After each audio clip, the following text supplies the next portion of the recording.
Estamos em mais uma transmissão ao vivo aqui no SET Expo 2017, último dia de evento. Eu recebo agora a Daniela Souza, ela é diretora de marketing da SET, diretora executiva da AD Digital, acabou de participar de um painel falando sobre o mercado de broadcast, as incertezas com relação a esse tema. Tudo bem, Daniela? Seja bem-vinda. Tudo bem, obrigada. Obrigada pelo convite. Queria que você falasse, então, justamente para a gente contasse, já que você, enfim, participou, quais são essas incertezas do broadcast, principalmente frente ao mercado digital, que está realmente muito forte, né?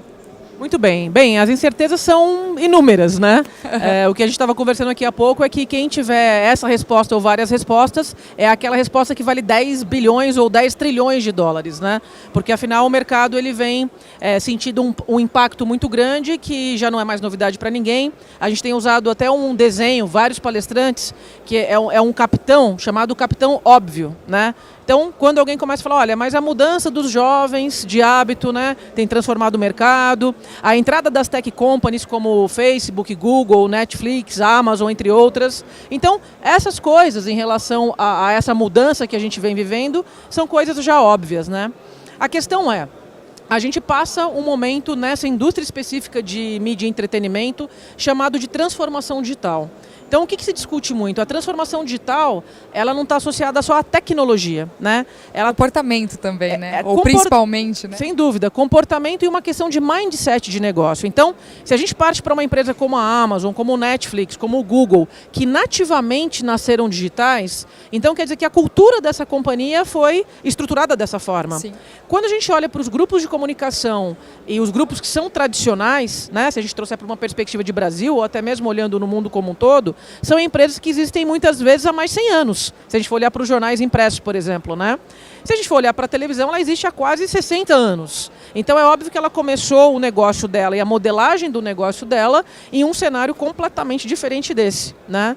Então a questão é como se transformar. Então as recomendações, o primeiro passo é mexer com o mindset. Né? Como é que você consegue se reinventar e buscar, evidentemente, novas janelas para a distribuição do teu conteúdo, que não seja canibalístico, né? Com o que você tem com o teu negócio tradicional, porque ele ainda é um pilar que sustenta esses grupos. Seria um paralelo, na verdade. Seria um paralelo. Mais possibilidades até, né? Exatamente. Eu ouvi uma coisa muito interessante aqui, que foi o seguinte, olha, a gente tem que parar de pensar em dólares e começar a pensar em cents. Então é mais ou menos isso, você ganhava milhares de dólares com o modelo tradicional e quando você parte para o mundo digital você começa a ganhar talvez milhares de cents. Então como você juntar esses vários centzinhos para que eles minimamente te deem aí uma sustentação de permanência com aquilo que era um modelo tradicional. Então acho que os grupos têm se esforçado, a gente vê assim várias iniciativas no Brasil, a própria Globo com a introdução do Globoplay, né? O SBT tem o seu papel aí como um dos maiores parceiros mundiais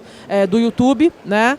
A Record também tem seu movimento, entre outros grupos. A questão é como você...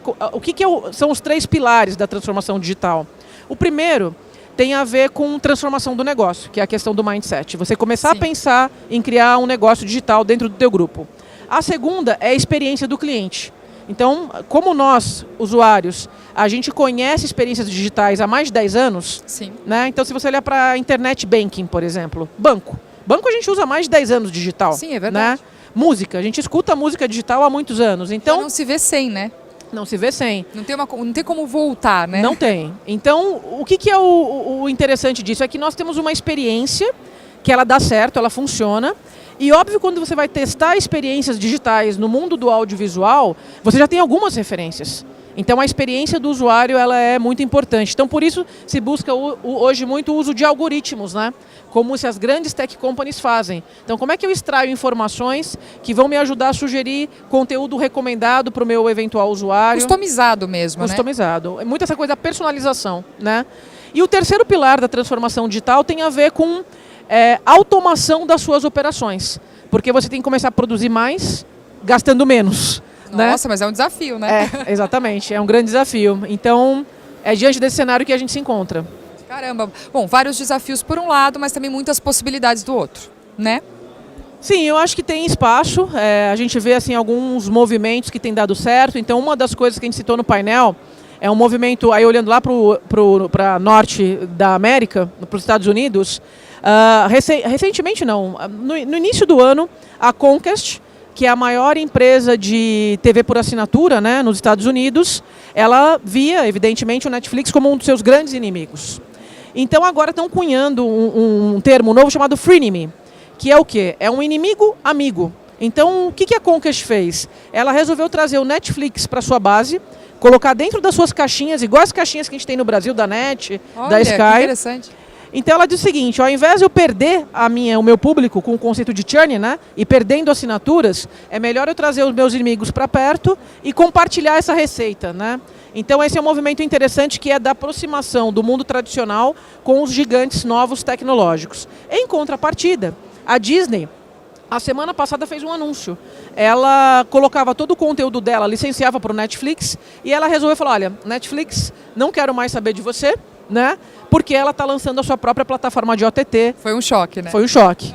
E que ela vai vender assinatura. Então, eu acho que esse é um movimento natural, então também é paradoxal, né? Porque alguns querem se aproximar, outros querem se distanciar, mas a própria Disney afirma que ela não vê as tech companies como inimigos, e sim como grandes aliados, e que ao invés de brigar, o importante é todos aí se unirem, se darem as mãos, para que esse negócio possa acontecer. Um belo exemplo foi a abertura do painel do evento da SET, né, na cerimônia de abertura, que pela primeira vez, como um keynote speaker, a gente trouxe o presidente do Google Brasil. Sim, foi excelente. Né?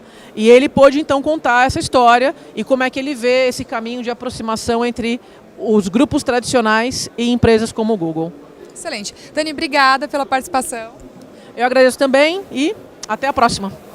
7 Expo 2017, o maior evento de conteúdo e tecnologia de mídia da América Latina. A gente volta já com mais uma transmissão ao vivo.